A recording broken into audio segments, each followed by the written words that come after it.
قال خضر علیہ السلام نے کہا انک لن تستطیع معی صبرا، دیکھیے آپ جو ہے وہ میرے ساتھ صبر نہیں کر سکیں گے، آپ ہرگز اس بات کی طاقت نہیں ہے آپ کے اندر، لن تستطیع ہرگز نہیں طاقت رکھے، یہ مستقبل کا صیغہ ہو جاتا ہے، لام نون اور لام میم کے ساتھ جو ہے وہ اگر مضارع آ جائے تو پھر یہ مستقبل کے اندر جو ہے وہ نفی مراد ہوتی ہے۔ قال انک لن تستطیع معی صبرا، اس خضر علیہ السلام نے کہا بلا شبہ تو ہرگز طاقت نہیں رکھے گا میرے ساتھ صبر کرنے کی، وکیف تصبر، اور آپ صبر بھی کیسے کر سکتے ہیں، علی ما لم تحط به خبرا، اس چیز پر کہ تو نے احاطہ ہی نہیں کیا اس کا علم کے لحاظ سے، یہ علم ایسا ہے کہ آپ کو چونکہ یہ دیا نہیں گیا، آپ چونکہ اس کی جو ہے وہ حکمت اور باریکیوں کو اور سمجھے کو آپ نہیں سمجھ سکتے، اس کا احاطہ نہیں کر سکتے، تو پھر آپ صبر بھی نہیں کریں گے، ظاہر ہے آپ پھر بار بار سوال کریں گے۔ تو اس کا مطلب یہ ہو گیا کہ نبوت اور رسالت کے علوم میں سے کچھ علوم ایسے بھی ہیں جن کے اندر ہر آدمی جو ہے اس کا حصول جو ہے وہ ممکن نہیں ہوتا، اور بعض دفعہ وہ اس کی حکمت کو سمجھ نہیں سکتا، یہ ہر آدمی کا ملکہ نہیں ہے، یہ اللہ تعالیٰ کی توفیق ہوتی ہے، بعضوں کو کسی خاص میدان میں اللہ تعالیٰ جو ہے وہ زیادہ علم دے دیتے ہیں، دوسروں کو دوسرے میدان میں دے لیتے ہیں۔ ہم بھی دیکھتے ہیں کہ دنیا کے اندر بڑے بڑے ماہرین موجود ہیں، لیکن ایک ماہر دوسرے علم کے اندر جو ہے دوسرے علوم کے اندر بالکل ہی بیچارہ ناواقف ہوتا ہے۔ تو یہاں پر بھی حضرت خضر علیہ السلام نے کہا وَكَيْفَ تَصْبِرُ عَلَىٰ مَا لَمْ تُحِطْ بِهِ خُبْرًا، آپ میں موسیٰ کیسے صبر کریں گے اس چیز پر کہ آپ نے احاطہ ہی نہیں کیا اس علم کا۔ قال موسیٰ علیہ السلام نے کہا ستجدنی انشاء اللہ صابرا، یقیناً تو مجھے پائے گا اگر اللہ نے چاہا صابرا، صبر کرنے والا میں تو پوری کوشش کروں گا کہ میں جو ہے اس کے اوپر جو ہے وہ کاربند رہوں اور آپ کے ساتھ چلوں، ولا اعصی لک امرا، اور میں نافرمانی نہیں کروں گا آپ کے کسی بھی حکم کی۔ یہ جو ہے وہ ان کے درمیان بات چیت ہو گئی۔ تو قال خضر علیہ السلام نے کہا فإن اتبعتنی، پھر اگر تو میری پیروی کرنا چاہتا ہے، یعنی اگر آپ میرے ساتھ چلنا چاہتے ہیں، فلا تسألنی، تو آپ مجھ سے سوال نہیں کریں گے، عن شیء، کسی چیز کے بھی متعلق، یا حتی احدث لک منہ ذکرا، حتیٰ کہ میں خود ہی آپ کے لیے جو ہے اس کی وضاحت کروں، اس کا ذکر کروں، میں خود اگر جو ہے وہ وضاحت کر دوں کہ یہ معاملہ جو ہے وہ اس طرح تھا تو پھر تو ٹھیک ہے، لیکن آپ سوال نہیں کریں گے۔ موسیٰ علیہ السلام نے کہا ٹھیک ہے، یہ معاملہ طے ہو گیا۔ فانطلقا، پھر وہ دونوں چل پڑے، حتی اذا رکبا فی السفینۃ، یہاں تک کہ وہ جب دونوں کشتی کے اندر سوار ہو گئے، یعنی کسی راستے کے اندر چل پڑے اور راستے میں کشتی دریا جو ہے وہ آ گیا، تو وہاں دونوں کشتی میں بیٹھ گئے۔ خارا کہا، تو خضر علیہ السلام نے وہ کشتی توڑ دی، اس کو پھاڑ دیا۔ اب موسیٰ علیہ السلام نے جو یہ دیکھا تو آپ نے کہا قالا اخرقتھا لتغرق اہلھا، کیا آپ نے جو ہے وہ اس کشتی کو پھاڑ دیا ہے، اس کو توڑ دیا ہے تاکہ جو اس کے اندر کشتی والے جو ہیں وہ غرق ہو جائیں؟ لقد جئت شیئا امرا، یہ تو آپ نے بہت ہی خطرناک کام کیا ہے، یہ آپ خود بھی ڈوبیں گے اور ہمیں بھی ڈوبائیں گے۔ قال خضر علیہ السلام نے کہا الم اقل،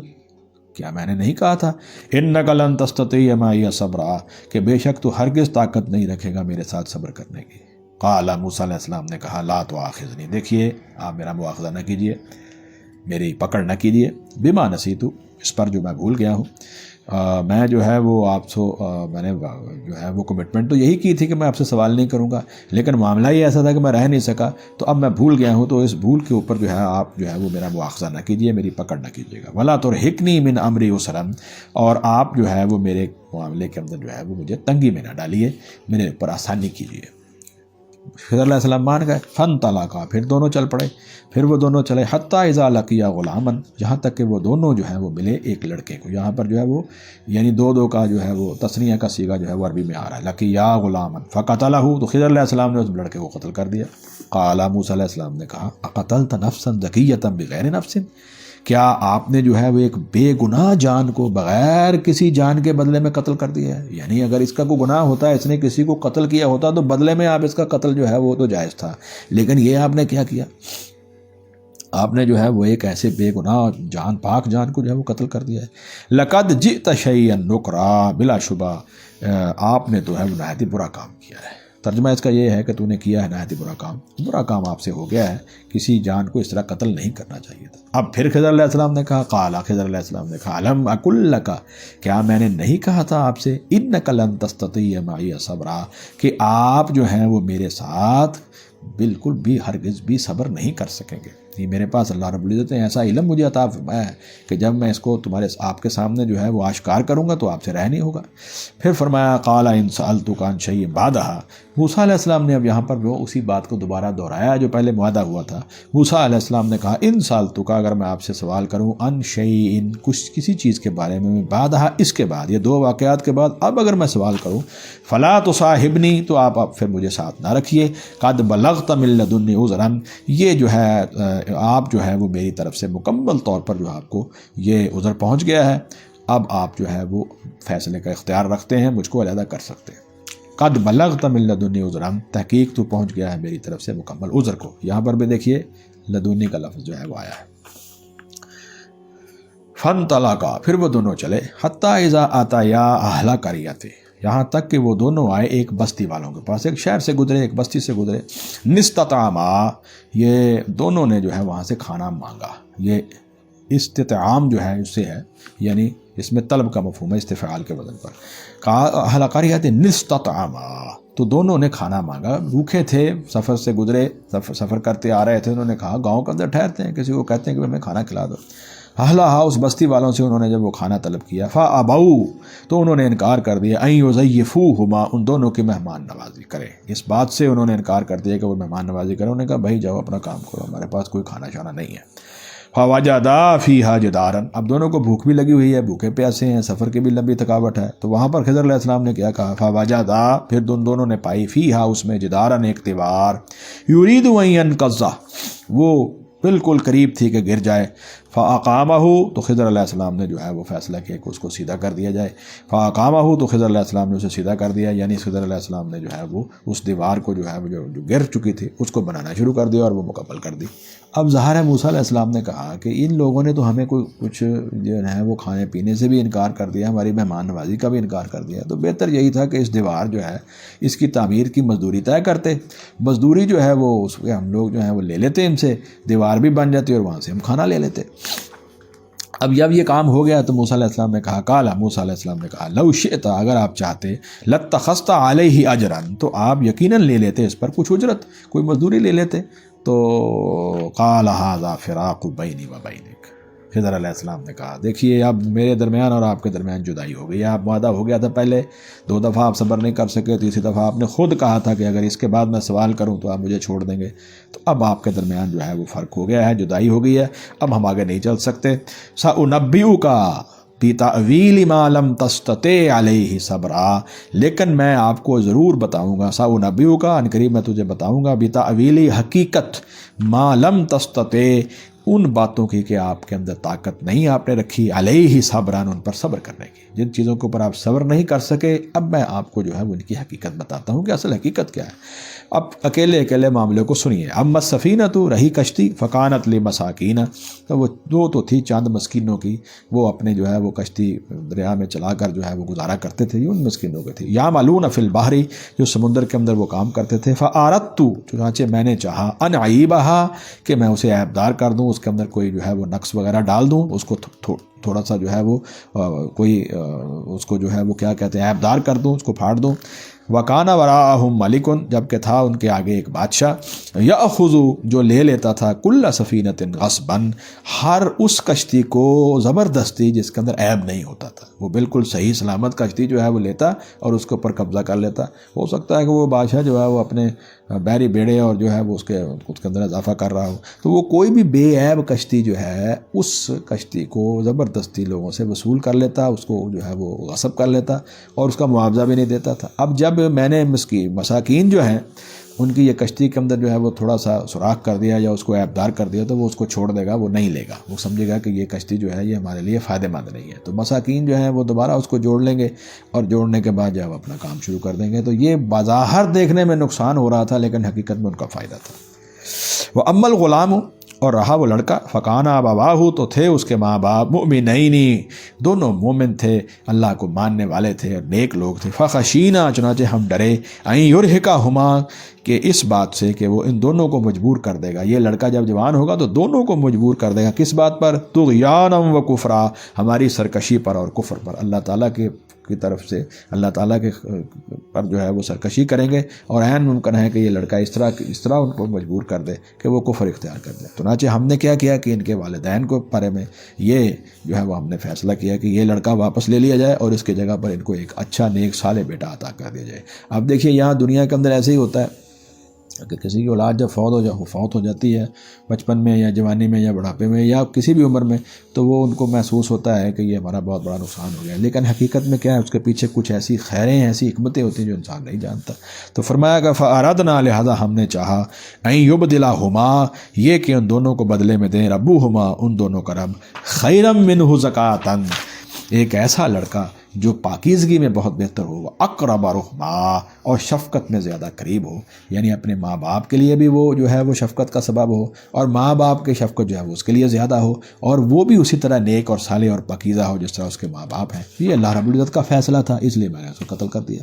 اب بظاہر دیکھنے میں تو وہ لڑکا قتل ہو گیا ہے، اس کے گھر کے اندر جو ہے وہ ظاہر ہے بہت زیادہ تعزیت اور غم ہوگا، لیکن حقیقت میں ان کا فائدہ ہو گیا ہے۔ وَأَمَّا الْجِدَارُ، اور رہی وہ دیوار، فَكَانَ لِغُلَامَيْنِ يَتِيمَيْنِ، تو وہ دو یتیم لڑکوں کی تھی جن کا جو ہے فی المدینہ تھی، اس شہر میں، وَكَانَ تَحْتَهُ كَنْزٌ لَهُمَا، اور اس دیوار کے نیچے ان دونوں بچوں کا خزانہ تھا۔ اس کے والد صاحب یا اس کے والدین نے جو ہے وہ ایک دیوار بنا کے، انہوں کو پتہ تھا کہ یہ گاؤں والے جو ہیں وہ اس قدر بد اخلاق اور مطلب برے لوگ ہیں کہ یہ تو آنے جانے والے لوگوں کی جو ہے وہ مہمان نوازی کرنے سے بھی انکار کر دیتے ہیں، تو ایسے لوگوں سے آپ کیا توقع کرتے ہیں؟ اگر وہ دیوار گر کی اور وہ خزانہ، دیوار گرنے کے بعد خزانہ ظاہر ہو جاتا ہے، انہوں نے لوٹ لینا تھا۔ ہم نے جب وہ دیوار بنا دی ہے تو نتیجہ یہ نکلا کہ وہ خزانہ چھپ گیا ہے۔ اس کے دیوار کے نیچے جو ہے یہ دیوار جو ہے فَكَانَ لِغُلَامَيْنِ يَتِيمَيْنِ، یہ دو یتیموں کی تھی، فی المدینہ تھی، اس شہر میں، وَكَانَ تَحْتَهُ كَنْزٌ لَهُمَا، اور اس کے نیچے ان دونوں کے لیے ایک خزانہ تھا، وَكَانَ أَبُوهُمَا صَالِحًا، اور ان دونوں کا باپ بڑا نیک تھا، اس نے بڑی حلال طریقے سے محنت مزدوری کر کے یہ کمائی تھی روزی، اور خزانہ جو ہے وہ دیوار کے نیچے رکھ دیا، اور خود وہ ان کی وفات ہو گئی ہے۔ تو اب یہ جو بچے یتیم ہیں، یہ جب جوان ہوں گے تو اس خزانے کو نکال لیں گے، اور یہ خزانہ اس وقت تک محفوظ رہے گا۔ فَأَرَادَ رَبُّكَ، پھر چاہا تیرے رب نے، يَبْلُغَا أَشُدَّهُمَا، کہ وہ دونوں یتیم بچے جو ہیں اپنی جوانی کو پہنچیں، وَيَسْتَخْرِجَا كَنْزَهُمَا، اور وہ دونوں اپنا خزانہ نکال لیں، رَحْمَةً مِّن رَبِّكَ، یہ تیرے رب کی طرف سے رحمت ہے۔ یہ جتنے کام میں نے کیے ہیں ان میں سے سارے کاموں کے اندر جو ہے وہ لگ رہا ہے کہ نقصان ہوا، لیکن حقیقت میں اس میں خیر ہے، اس میں رحمت ہے۔ یہ دیکھیں لفظ کیا استعمال کیا، رحمت من ربک، یہ رحمت۔ اب یہاں سے یہ بات ثابت ہوتی ہے کہ وہ جو خاص علم لدنی یا خاص جو علم حضرت خضر علیہ السلام کو جو ہے وہ دیا گیا ہے، جو بقول لوگوں کے اس کو علم لدنی کہا گیا، میں تو خیر اس اصطلاح کے بارے میں آپ کو بتا دیا ہے کہ یہ اصطلاح ہی باطل ہے، اور اس کا غلط استدلال جو ہے وہ قرآن مجید سے کر کے اس کو پھر جو ہے وہ منسوب کر دیا گیا ہے جناب علی مرتضیٰ رضی اللہ عنہ کی طرف، اور پھر اس کے اوپر ایک پوری عمارت کھڑی کر دی گئی ہے۔ تو یہ بات نہیں ہے، یہ جو دنیا کے اندر نظام چل رہا ہے اور اللہ اپنی حکمت سے چلا رہے ہیں، یہ اس کی رحمت ہے۔ اسی طرح یہ جو قرآن مجید ہمارے پاس ہے یہ بہت بڑی رحمت ہے، اور اسی طرح رسول اکرم صلی اللہ علیہ وسلم کی ذات مبارکہ جو تشریف لائے ہیں یہ بھی رحمت للعالمین ہے، یہ اللہ کی رحمتوں میں سے سب سے خاص رحمت ہے، اور اس کا تو اللہ رب العزت نے خاص احسان جو ہے وہ مومنین کے اوپر جو ہے وہ جتلایا ہے رسول اکرم صلی اللہ علیہ وسلم کی ذات مبارکہ کے بارے میں۔ تو یہ بہت بڑی رحمت ہے، یہ ہے اللہ کی طرف سے خاص علم جس کو انسان کو حاصل کرنا ہے۔ قرآن حکیم کو پڑھنا ہے، پڑھانا ہے، سیکھنا ہے، سکھانا ہے، اس کو آگے پھیلانا ہے، اس کی تبلیغ کرنی ہے، اس کی دعوت دینی ہے، خود بھی اس کے مطابق عمل کرنا ہے، اور لوگوں کو بھی اس کے مطابق عمل کرنے کی ترغیب دینی ہے، اور ان کو صحیح سنت مبارکہ کی روشنی میں اس کی وضاحت کرنی ہے۔ یہ ہے اصل میں علم، یہ ہے اللہ کی رحمت جس کے اوپر ہمیں محنت کرنے کی ضرورت ہے۔ ہم اس کو جو ہے وہ محنت کو چھوڑ کر جو ہے وہ ادھر ادھر بھاگ گئے ہیں، اور لوگوں نے اپنے کشف اور القاء اور خواب اور الہام پتہ نہیں کس کس کو بنیاد بنا لیا ہے، حالانکہ کسی کا کشف، کسی کا القاء، کسی کا الہام، کسی کا خواب جو ہے یہ 100% یقینی طور پر کوئی کہہ ہی نہیں سکتا کہ اس کے اندر جو ہے وہ ساری باتیں درست ہیں۔ کتنا حصہ اس کے اپنی نفسانی خواہشات کا ہے، کتنا حصہ جو ہے وہ شیطان نے اس کے اندر شامل کر دیا ہے، کوئی بندہ نہیں جانتا۔ یہ صرف اور صرف یاد رکھیے خصوصیت اللہ کے انبیاء اور رسولوں کو حاصل ہے۔ یہ مضمون ہمارے سورۃ الحج کے دروس میں گزر چکا ہے کہ اللہ رب العزت نے، میں خاص طور پر اس آیت مبارکہ کی طرف صرف نشاندہی کر دوں گا، سورۃ الحج جو ہے اس کے اندر اللہ رب العزت نے یہ آیت مبارکہ میں آپ کے سامنے رکھوں گا، اور اس آیت مبارکہ کے اندر اللہ رب العزت نے خاص طور پر ہر نبی اور ہر رسول کے لیے جو ہے یہ قانون بیان کر دیا ہے کہ ہم نے ان کو جب بھی وحی کی ہے، ان کے قلب اطہر کے اوپر جب بھی کوئی القاء کوئی الہام کیا ہے، کوئی بات اتاری ہے، یا وہ خواب کی شکل میں ہو یا القاء اور الہام کی شکل میں ہو، یا اللہ رب العزت براہ راست ان کے دل میں ڈال دیں، یا فرشتہ اس کو لے کر آئے اس وحی کو، تو اس کے اندر جو ہے وہ شیطان نے ہمیشہ کوشش کی ہے کہ ہم کوئی ملاوٹ کریں، لیکن اللہ رب العزت فرماتے ہیں کہ ہم شیطان کی ملاوٹ جو ہے وہاں ہونے نہیں دیتے۔ یہ ایسا معاملہ ہے وحی کا کہ اللہ کے انبیاء علیہ السلام کا قلب اور ان کا جو ہے یہ جو وحی کی اصل جگہ ہے، اللہ رب العزت نے اس قلب اطہر کو ہمیشہ محفوظ رکھا ہے۔ یہ صرف ان کے لیے ہے، غیر نبی کے لیے یہ بالکل ایسا نہیں ہے۔ یہ آیت مبارکہ جو ہے وہ سورۃ الحج کی جو ہے وہ 53 یعنی 53 نمبر آیت ہے، ذرا سنیے۔ اعوذ باللہ من الشیطان الرجیم وما ارسلنا من قبلک من رسول ولا نبی الا اذا تمنى القى الشیطان فی امنیته فینسخ اللہ ما یلقی الشیطان ثم یحکم اللہ آیاته واللہ علیم حکیم لیجعل ما یلقی الشیطان فتنة للذین فی قلوبهم مرض والقاسیة قلوبهم وان الظالمین لفی شقاق بعید۔ میں نے یہ ہے ریفرنس کے طور پر یہ آیت مبارکہ پڑھ دی ہے، آپ اس کا ترجمہ پڑھیں گے تو یہ بالکل واضح ہو جائے گا کہ اللہ تعالیٰ نے جو ہے وہ ان کے قلب اطہر کو انبیاء اور رسولوں کو محفوظ رکھا ہے۔ شیطان کوشش تو کرتا ہے لیکن شیطان کو منہ کی کھانی پڑتی ہے اور اس کو وہاں سے بھگا دیا جاتا ہے۔ تو چنانچہ یہ جو بات ہے وہ لوگوں نے جو ہے وہ علم لدنی کو جو ہے وہ اپنے خوابوں کی اور القاء اور الہام اور کشف اس طرح کی بنیادوں پر جو ہے وہ کھڑا کر دیا ہے، اور پھر جو ہے وہ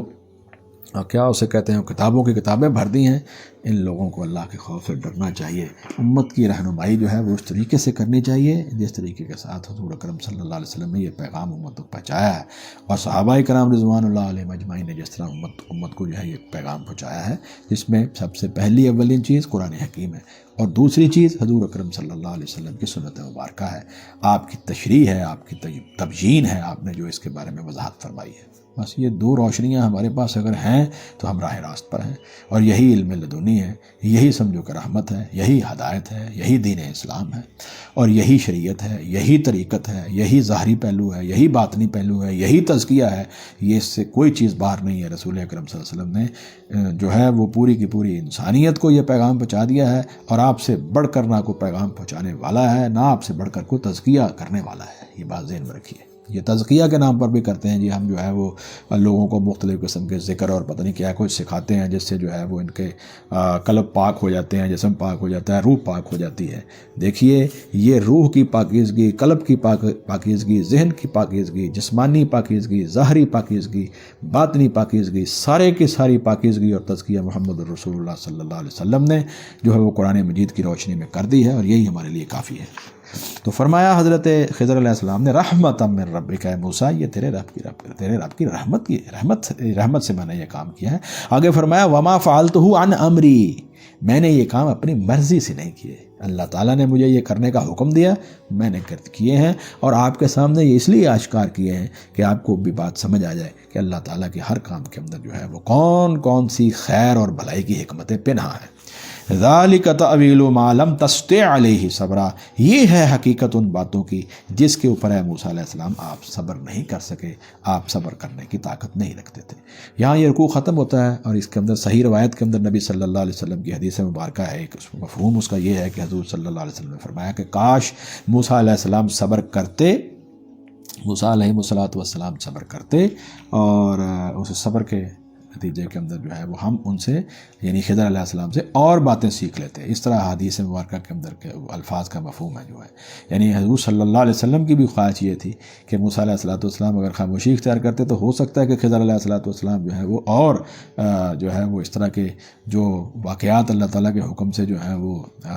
ظہور پذیر کرتے، ان کو کر کے دکھاتے تاکہ اور حکمتیں ہمیں سمجھ آ جاتی، لیکن اللہ تعالیٰ کو جتنا منظور ہے اس میں بھی حکمت ہے، اتنا ہی جو ہے وہ انسانوں کے لیے کافی تھا۔ تو اللہ تعالیٰ نے یہ ہمارے سامنے وہ پردے جو ہیں وہ آشکار کر دیے ہیں کھول کے کہ دیکھو تم جو ہے وہ اللہ تعالیٰ کی رضا کے اوپر راضی رہو، اللہ تعالیٰ جو ہے وہ العزیز اور الحکیم ہے، ان کا کوئی کام بھی جو ہے وہ حکمت سے خالی نہیں ہے، رحم سے خالی نہیں ہے، اور وہ خوب اچھی طرح علم رکھتے ہیں کہ میں نے یہ کام جو ہے وہ کیوں کرنا ہے اور کس لیے کرنا ہے، اس کے اندر تمہارے لیے خیر اور بھلائی ہے۔ یہ واقعہ یہاں ختم ہوتا ہے۔ اب یہاں سے صحابہ کرام رضوان اللہ علیہم اجمعین کو یہ سبق دیا گیا ہے، اور اسی سے پوری امت کو سبق ملا ہے کہ بظاہر دیکھنے میں آپ دیکھیں کہ مکہ مکرمہ کے اندر حالات آپ کے لیے بڑے مشکل ہیں، ہر طرف جو ہے وہ کفار آپ کے اوپر چڑھ دوڑے ہیں، اور آپ کی جماعت بڑی مختصر سی ہے، لیکن ایک وقت آئے گا کہ آپ یقیناً یہ جو ہے وہ پھیلیں گے، آپ کی جماعت غالب آئے گی، یہ اللہ کا دین جو ہے وہ دنیا کے کونے کونے میں جائے گا، اور اللہ رب العزت اس دین کی برکت سے دنیا کے اوپر آپ کو خلافت اور حکومت بھی دیں گے، جس طرح کہ اللہ رب العزت نے حضرت ذوالقرنین کو جو ہے وہ حکومت دی تھی، اور اس کا تذکرہ اگلے واقعے میں آ رہا ہے، وہ ہم لوگ جو ہے وہ اگلے درس میں جو ہے وہ اس کا تذکرہ کرتے ہیں انشاءاللہ العزیز۔ یہاں ایک بات ضمناً میں اور بھی بتا دوں کہ بعض لوگوں نے جو ہے وہ یہ بھی عقیدہ بنایا ہوا ہے کہ حضرت خضر علیہ السلام زندہ ہیں، اور خاص طور پر پانیوں میں رہتے ہیں، بعض کہتے ہیں دریاؤں میں ہیں، بعض کہتے ہیں سمندر میں ہیں، اور بعض لوگ جو ہیں وہ پانیوں کے اندر دیکھا گیا ہے کہ اس طرح پیسے اور سکے بھی پھینکتے ہیں کہ خضر علیہ السلام جو ہے وہ ان کی طرف سے جو ہے یہ ہم جو ہے وہ دے رہے ہیں صدقہ، یا حضرت خضر علیہ السلام کو یہ پیسے دے رہے ہیں تاکہ وہ ہمارے جو ہے وہ ہمارے ساتھ خوش ہو جائیں، راضی ہو جائیں، اور ہمارے کسی کام آئیں۔ اور اسی طرح کچھ لوگ جو ہیں وہ دریاؤں میں جاتے ہوئے جو ہے وہ خضر علیہ السلام کو جو ہے وہ پکارتے ہیں، اللہ کے بندو یہ تم کس طرف چل پڑے ہو، اللہ رب العزت کی ذات مبارکہ کو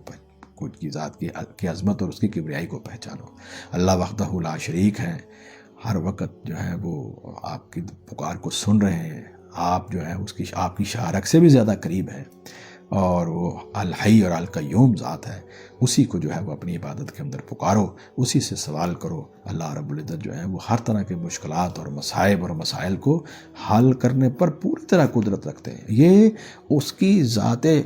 باری تعالیٰ کی شان ہے، وہ براہ راست آپ کا مسئلہ حل کر دیں، وہ کسی کو کہہ کے جو ہے وہ کسی کے دل کے اندر یہ بات ڈال دیں اور وہ سبب آپ کے لیے بن جائے۔ تمام اسباب اسی نے پیدا کرنے ہیں، وہ مسبب الاسباب ہے، آپ نے براہ راست اس کو پکارنا ہے، اسی سے دعا کرنی ہے، نہ آپ نے خضر علیہ السلام کو پکارنا ہے، نہ صالحین، انبیاء اور اتقیاء، اولیاء اور صلحاء اور فرشتے اور جنات اور دوسری مخلوقات کو پکارنا ہے۔ یہ مخلوقات آپ جو ہے وہ نفع نقصان کی مالک نہیں ہے، صرف اور صرف انبیاء علیہ السلام جو ہیں وہ ہمیں اللہ رب العزت کی وحی کی روشنی میں ہمیں ہدایت کی رہنمائی کرتے ہیں۔ رسول اکرم صلی اللہ علیہ وسلم نے اسی وحی کی روشنی کے اندر ہماری رہنمائی کی ہے، ہم نے آپ پر ایمان لانا ہے، آپ کی کامل اطاعت اور اتباع جو ہے غیر مشروط کرنی ہے، اور آپ کے ساتھ اتنی محبت رکھنی ہے کہ اگر ہمارا جان، ہماری مال، ہماری عزت حضور صلی اللہ علیہ وسلم کی ذات مبارکہ کے اوپر جو ہے وہ نچھاور ہو جائے تو یہ بھی کافی نہیں ہے۔ یعنی اللہ تعالیٰ نے حضور صلی اللہ علیہ وسلم کے ساتھ یہ ایمان کا رشتہ ہمارے ساتھ بنایا ہے، ہمارے ساتھ آپ کا یہ رشتہ جو ہے یہ ایمان والا رشتہ ہے، یہ اطاعت اور اتباع والا رشتہ ہے، یہ محبت والا رشتہ ہے، اور اسی رشتے کو اللہ رب العزت نے جو ہے وہ ہمارے لیے جو ہے وہ باعث نجات بنایا ہے۔ تو یہ خضر علیہ السلام وہ زندہ ہیں اور قیامت تک زندہ رہیں گے، اور یہ کام جو ہے وہ پانیوں کے اندر کرتے ہیں، یہ سب جھوٹی باتیں جو ہیں وہ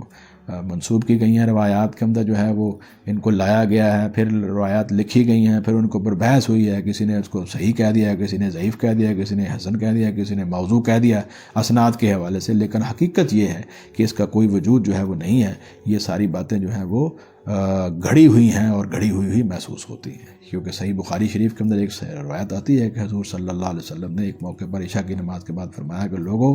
آج سے 100 سال بعد اس روئے زمین کے اندر جو بھی انسان ہے وہ سارے کے سارے فوت ہو جائیں گے۔ تو اس وقت جب آپ نے یہ حدیث بیان کی تھی اس سے 100 سال بعد تقریباً جب حضور صلی اللہ علیہ وسلم نے یہ بات کہی تو روئے زمین کے تمام لوگ فوت ہو چکے تھے۔ اگر خضر علیہ السلام انسانوں میں سے تھے وہ تو فوت ہو چکے ہیں، اور اگر خضر علیہ السلام جو ہیں وہ فرشتوں میں سے تھے تو وہ اپنا یہ پیغام سمجھانے کے بعد واپس اللہ رب العزت کے پاس جا چکے ہیں۔ اللہ رب العزت ہمیں صحیح معنوں میں قرآن حکیم سمجھنے اور اس پر عمل کی توفیق عطا فرمائے۔ سبحانک اللہم و بحمدک، اشہد ان لا الہ الا انت، استغفرک و اتوب الیک۔